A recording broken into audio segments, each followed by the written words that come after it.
Welcome, wandering soul. You found your way to lanterns and shadows, where ancient spirits stir and forgotten voices whisper through the dark. Tonight, light a candle, close the doors, and listen closely. A haunting tale awaits you.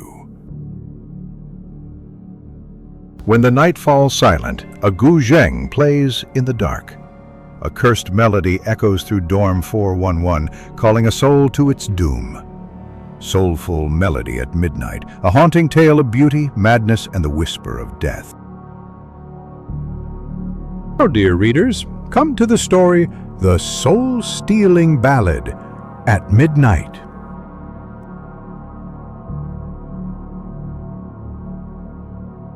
Chapter 2. Echoes from Beyond the Grave. Yizhang High School was swallowed by the night.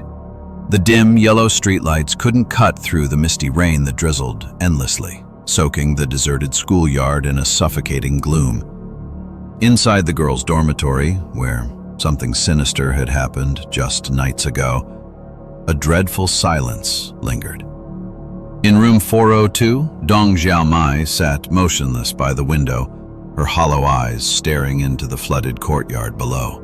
A thin veil of fog crept through the cracks of the window pane, whispering something only she could hear.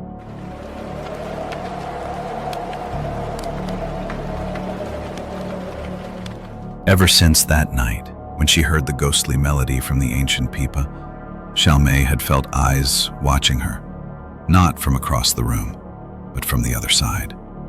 Her roommate La Na brushed it off as exam stress, but Xiao Mai knew. She hadn't imagined it. That night she was jolted awake by a soft knock on the door, 3 slow, deliberate knocks.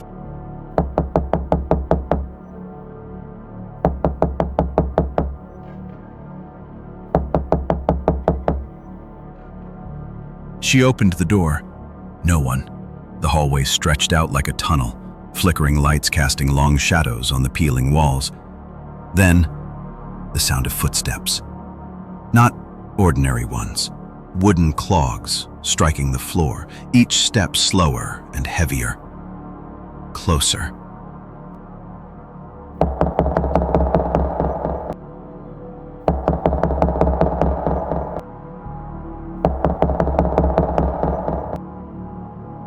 Xiao Mai turned her head.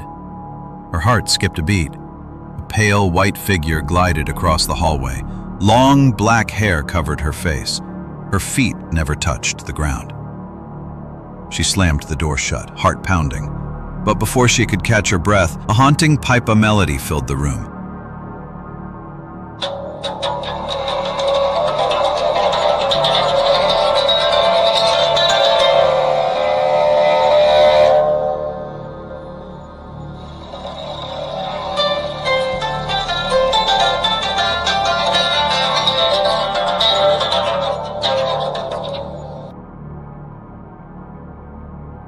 She turned to the corner where the old, dust-covered instrument lay. She opened the lid and froze. Inside, a tangled mass of black hair coiled like snakes across the strings. She screamed. The Na jumped up and switched on the lights, but everything vanished. No sound, no hair, no melody, just Xiao Mai trembling, clutching the empty air.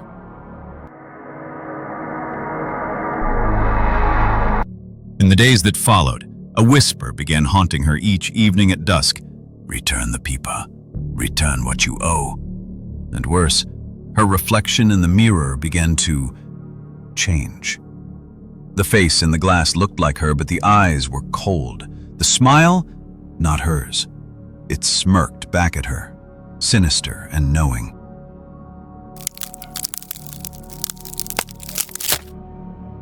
Return the pipa, return what you owe.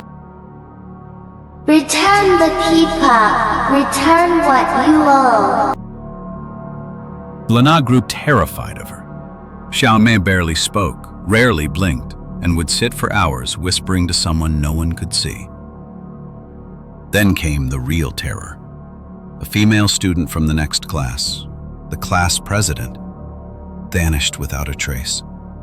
Rumors flew that she was last seen entering the old music room at midnight, searching for the cursed pipa, the very one Xiao Mai had described in vivid detail. Students whispered of a vengeful spirit, a girl who had died decades ago, betrayed and forgotten, her soul now bound to the strings of that pipa, waiting.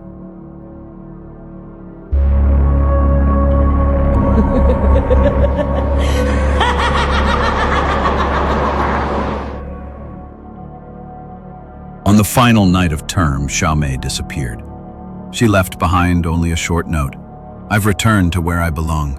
Don't look for me." Attached was a single black hair and a decayed scrap of what used to be a schoolgirl's uniform, yellowed and rotting.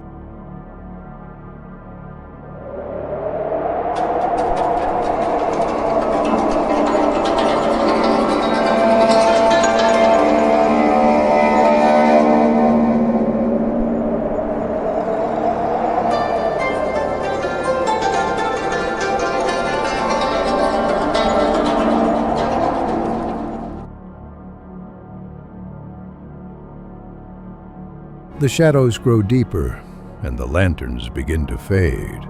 But don't stray too far. The next tale may already be watching you. If this story stirred your soul or chilled your spine, subscribe to Lanterns and Shadows for more journeys into the unknown.